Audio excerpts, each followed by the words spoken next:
Fred, defensively, what was kind of the issue with them? And the two guys went off, but it seemed like the rest of their guys were able to get going, especially as the game went on. Yeah, they're obviously those two guys. You got two probably top three picks out there, and they're tough to shut off, especially when they get it going and they get confident. I thought their role players were really good tonight, and they made their open shots when they had them. They made a couple contested ones as well. I thought our inability to finish possessions was the difference tonight. We got 19 of them. That's a good sign, but we gave them 17, and you find a way to get a couple of those defensive rebounds. I think we find a way to win that game, but just too many second chance opportunities. When they did miss, you got to find a way to get that thing. I thought early in the half was our best stretch, and we were getting that thing off the rim and getting out and playing fast in transition. That's where we were at our best tonight.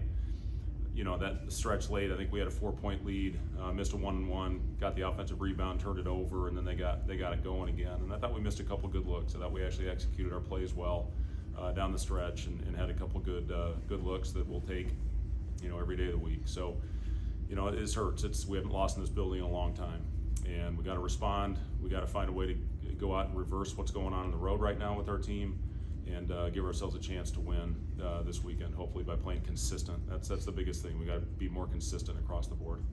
Frustrating is it to lose a game like this with the number of unforced errors, the missed free throws, that kind of thing that added up? Yeah, 10 missed free throws and 7 turnovers, 17 assists, 7 turnovers. You should win the game when that happens, and 19 offensive rebounds. And you outscore them on second chance points. I think it was 25-19. So you got to find a way to win the game when you have those kind of numbers. But give Rutgers credit. Those guys, don't look at their record. I mean, that's a lot better team than what their record is, because of the 4 games or 5 games that Harper either missed or played limited minutes. When he's healthy, you see what type of team that is, and the type of problems that he poses on the offensive end with his size and his shiftiness and his ability to shoot the ball.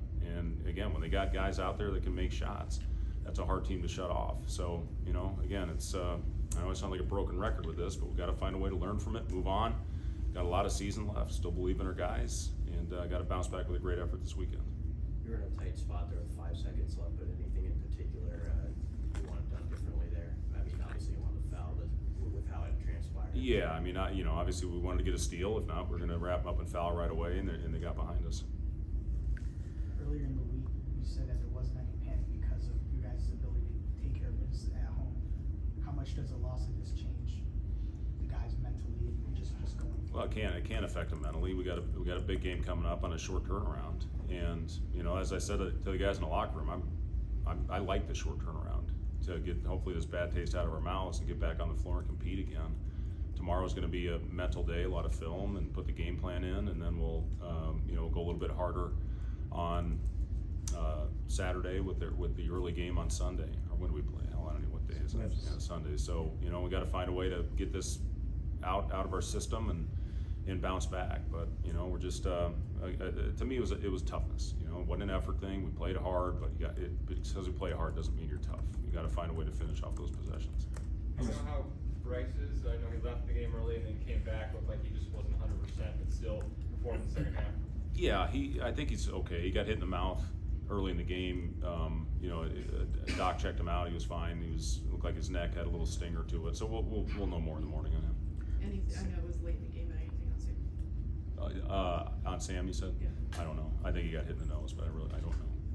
What's the level of concern with the 3-point defense right now with 48 made threes over the last 3? I mean, what needs to happen to correct that? Yeah, I mean, we charted all of them. We looked at all of them, and a lot of them are happening in transition. 10 of them in conference have happened in transition. Miscues, soft closeouts, soft double teams on the post. When we do it right, we're pretty good. And again, it just goes down to consistency, Robin. That's the biggest thing. We have to find a way to be a more consistent team and have better hands, deflections. I think they had 8 turnovers tonight. We're better than that. We normally force more, with activities with our hands, and you got to find a way to force looping passes to buy your rotations time. But we'll address it in the film session tomorrow and hopefully grow from it.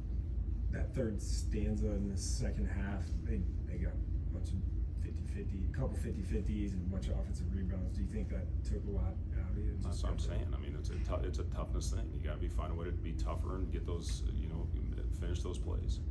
Couple more. Very good. Thanks, guys. Yep. Michael will be in